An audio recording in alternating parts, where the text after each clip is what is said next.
Nobody wants a single mom with baggage. That's what my sister said, right there, at her own wedding, into the microphone, smiling.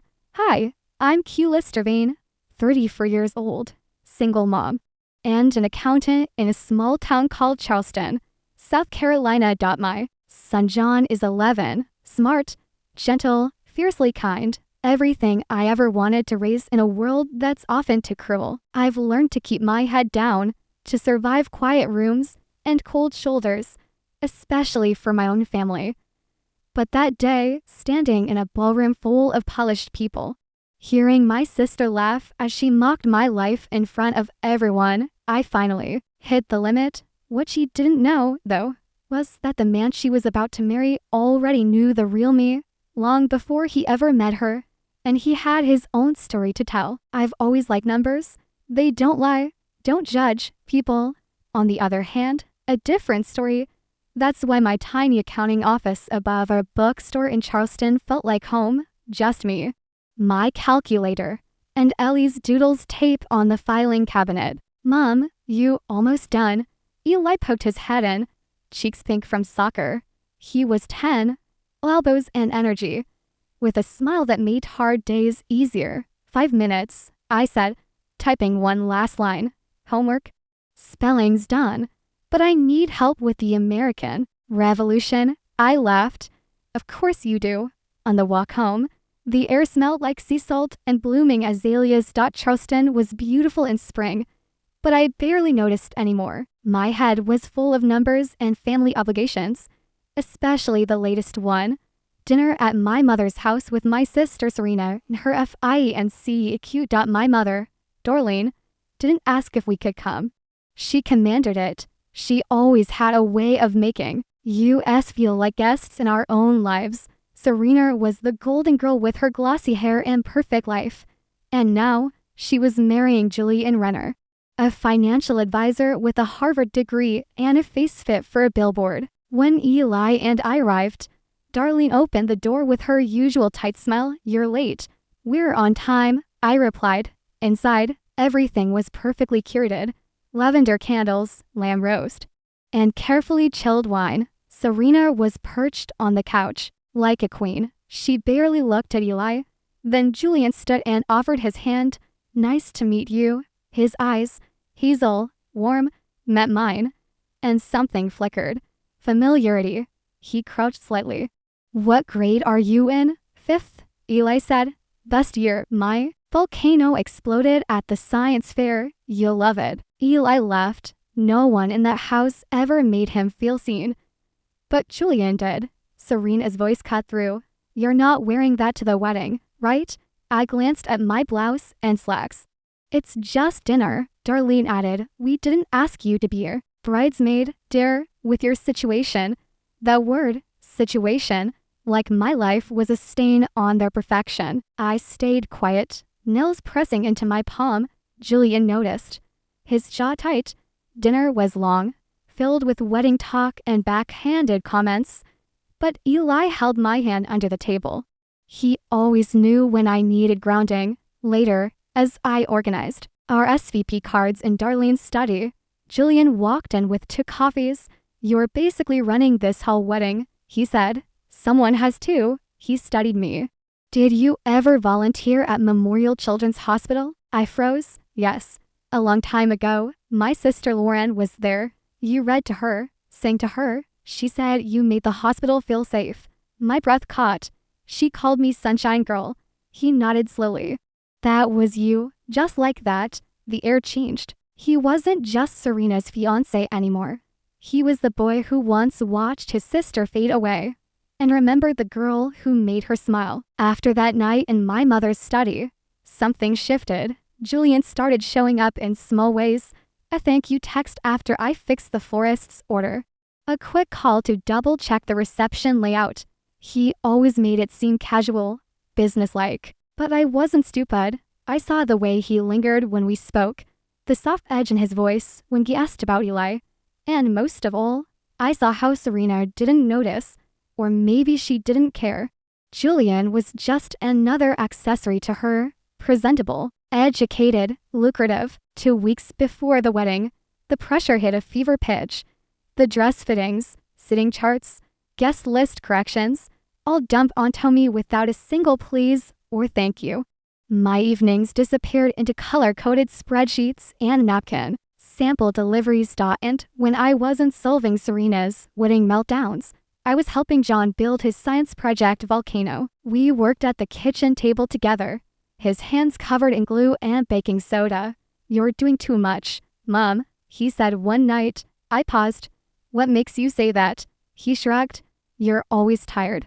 "You haven't smiled for real in a while," I smiled. Then, not because he was wrong, but because he saw me. My 10-year-old saw what no one else in my family cared to notice. The next day, Julian called. "Can we meet?" he asked. "Somewhere quiet. I promise it's not about place cards."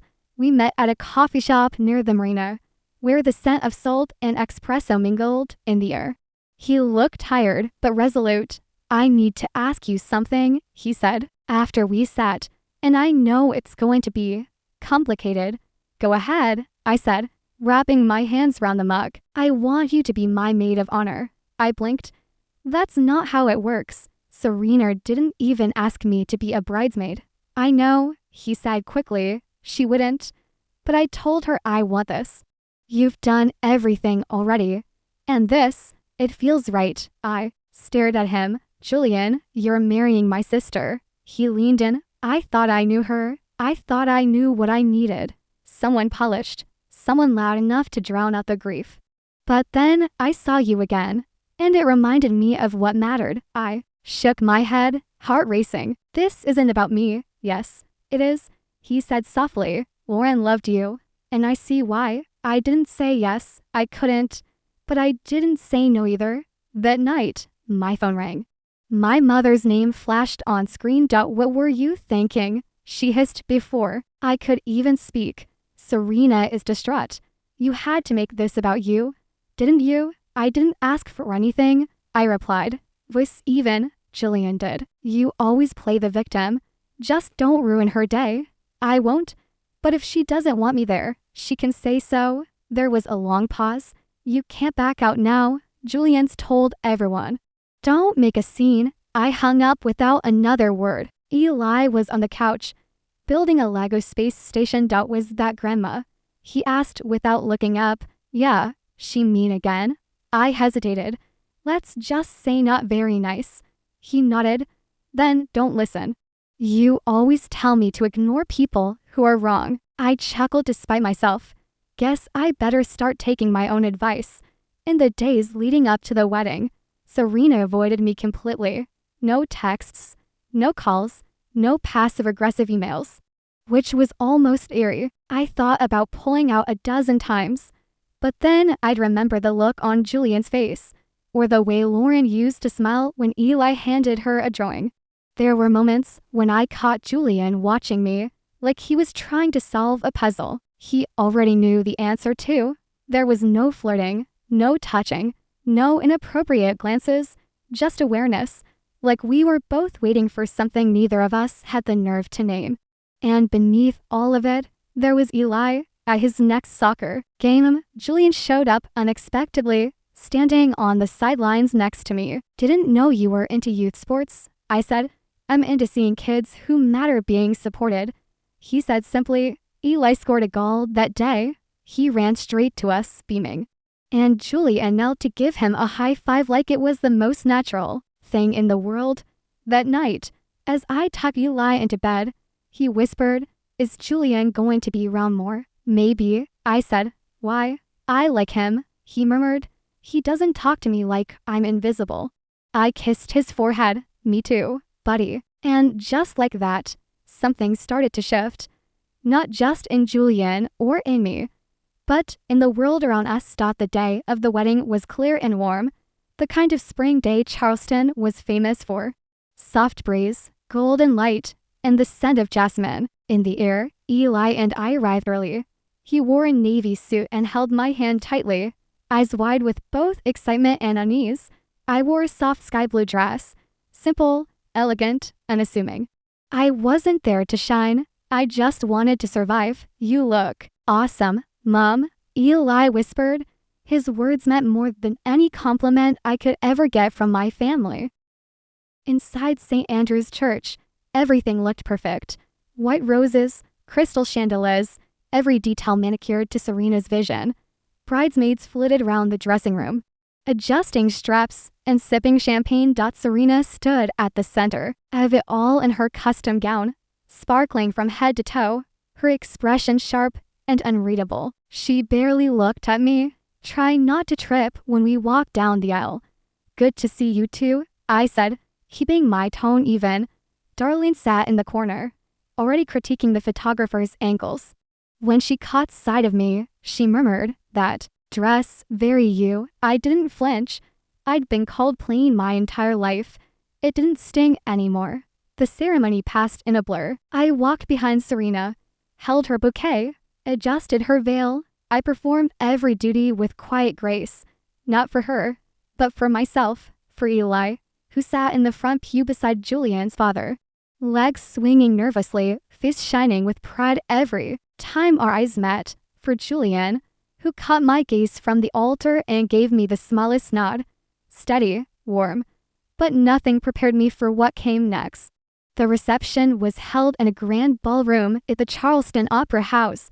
High ceilings, soft candlelight, and champagne towers glittered under crystal lighting.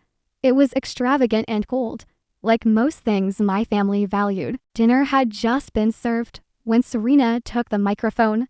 "I want to thank everyone for coming today," she said sweetly, "especially my amazing bridal party, and of course, my maid of honor, Callister." There was polite applause. I nodded graciously. Then her voice shifted, just a hair.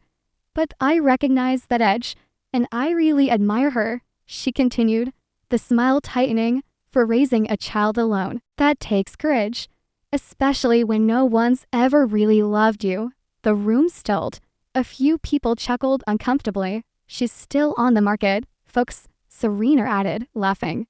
"Anyone looking for second-hand goods with a bonus kid?" Laughter cut through the ballroom. Darlene laughed too, loudly. My stomach twisted. Ellie's small hand found mine under the table. He was trembling. I stood up. I had to get him out of there, out of that room, out of that cruelty. Then a chair scraped loudly. Behind me, Julian stood. The room fell silent again. He walked to Serena and gently took the microphone from her hand. "I need to say something," he said, voice firm and low. Serena laughed awkwardly. "Julian, what are you?" He held up a hand. She froze. "This was supposed to be my wedding," he said, "but tonight reminded me that no amount of money, flowers, or polished veneers can hide the truth." Gasps spread across the room. He turned and looked at me. "Callista and I didn't just meet last month. We met years ago at Memorial Children's Hospital. My sister Lauren was dying. Callista was the one who sat with her, read to her, made her laugh. She was our light during the darkest time." I froze. Eli squeezed my hand harder. His eyes were wide. "She brought her son, too," Julian continued. "Little Eli. He drew stars and planets for Lauren. She kept everyone by her bed. She called him her little astronaut." The ballroom was dead silent. Julian turned back to the crowd. "So when I heard what was said here tonight, about Callista, about Eli, I knew I couldn't go through with this." Serena's jaw dropped. "You don't mean that?" Julian looked at her without blinking. "I absolutely do. I'm calling off the wedding." Gasps again. A glass shattered somewhere in the back. Darlene stood up, pale as a ghost. "You don't know what you're doing." "I know exactly what I'm doing," Julian said. "Send me the bill." Then he walked to Eli, got down on one knee. "Thank you," he said, "for being the light you are." Eli blinked, unsure, but nodded. Julian stood and turned to me. "Come with me." I didn't move right away. Everything felt frozen, like my entire life had been leading to this one impossible moment. But then I took his hand, and together we walked out, past Serena's tears, past my mother's glare, past every person who ever made me feel less. We didn't stop until we were outside, under the Charleston stars. Julian hailed a cab. "I know a place," he said, "quiet by the water, The restaurant he took us to was a little seafood shack overlooking the harbor. Wooden deck, fairy lights, the sound of waves crashing nearby. For the first time all day, I could breathe. We didn't say much during the meal. Eli colored on a napkin. Julian stared out at the water. Finally, he spoke. "I'm sorry, for what?" I asked. "For the speech, the mess, everything. You don't apologize." "For telling the truth," I said. He nodded. "After Lauren died, I lost myself. Serena was noise. I thought that's what I needed. But it wasn't," I said. "No," he whispered. "It wasn't."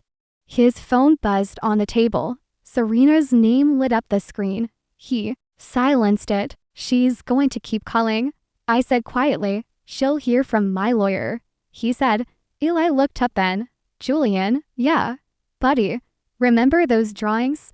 The stars I made for the lady in the hospital?" Julian smiled. "That was my sister. She loved them." She said I was funny. Eli said, "You were her hero." Julian replied. The waves rolled in, and for the first time in years, the silence didn't feel like loneliness. It felt like peace. The next morning, we visited Lauren's grave. The cemetery was quiet, tucked between tall pines and overlooking the bay.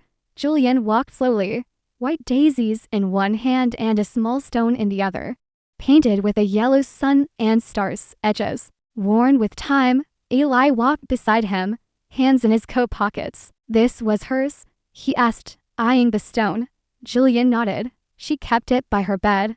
We reached the marker. Simple, clean, engraved with beloved. Julian knelt and placed the flowers, then gently set the stone beside them. "She always said your drawings made her feel brave." Eli stared. "I didn't think she'd remember me." "She never forgot you." I stood behind them, heart heavy but soft. It didn't feel like grief. It felt like closure. Julian stood and reached for my hand. I let him take it. A year later, my life had changed in ways I never thought possible. I opened a small financial office downtown. Vane Financial Services. The name had been Julian's idea. "You built this," he said. "Let them know it." The space was warm, honest, not fancy, but real. On the wall behind my desk hung Ellie's latest drawing, a rocket ship blasting through a field of stars. Business was steady. Word spread. People came not just for advice, but for someone who listened. At home, Eli thrived. He was stronger now, more sure of himself. He'd become the kind of kid who stood up for others, not just himself. And Julian, he never missed a single game, or dinner, or bedtime story. We weren't married, not yet, but we were a family. As for Serena and my mother, Darlene, they faded into the background. Serena's career never recovered from the wedding scandal. People talked, jobs stopped calling. She moved away quietly, without a word. My mother tried to reach out. Voicemails, awkward apology cards. But I didn't answer. I had nothing cruel to say. I just had nothing left for them. Some endings don't need revenge, just silence. It was Christmas Eve when Julian brought out the box. Eli was asleep on the couch, the glow of tree lights dancing on his face. Julian and I sat by the fire, cocoa in hand. "This belonged to Lauren," he said, opening the lid. Inside sat a vintage emerald ring. "She told me to give it to someone who reminded me what love means." "That's you." Tears rose before I could speak. "Callista," he said.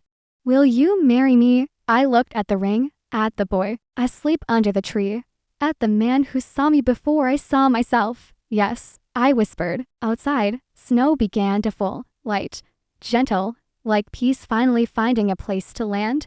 There's something funny about healing. You don't notice it at first.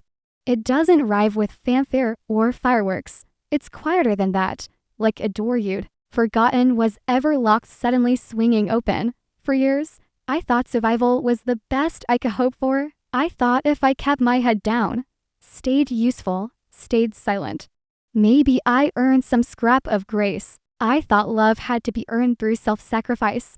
But I was wrong. Love, the kind that heals, the kind that lasts, is never about proving you're worthy. It's about being seen, exactly as you are, and still being chosen. when Serena mocked me at her wedding, I could have let it define me. I could have walked away, once again absorbing the cruelty my family had handed me for years. But I didn't, because that moment, public, humiliating, and awful, became something else. A mirror, a line in the sand, and on the other side of that line stood Julian, choosing not perfection, but truth. And standing beside us was Eli, my son, my anchor, my reason. I don't know what the future holds. I don't expect life to be easy just because I finally stepped into the light. But I do know this, I have a home now. Not just the roof over our heads, but the space where we laugh, fight, fair, and let each other be human. I have work that matters, a son who shines, a man who never asked me to shrink myself. Serena once called me secondhand, but secondhand means lived in, proven, resilient. And I'll take that any day over being shiny and hollow. To anyone listening, if you've ever been told you weren't enough, weren't wanted, weren't worthy, I'm here to say that was never the truth. You were always more than they saw.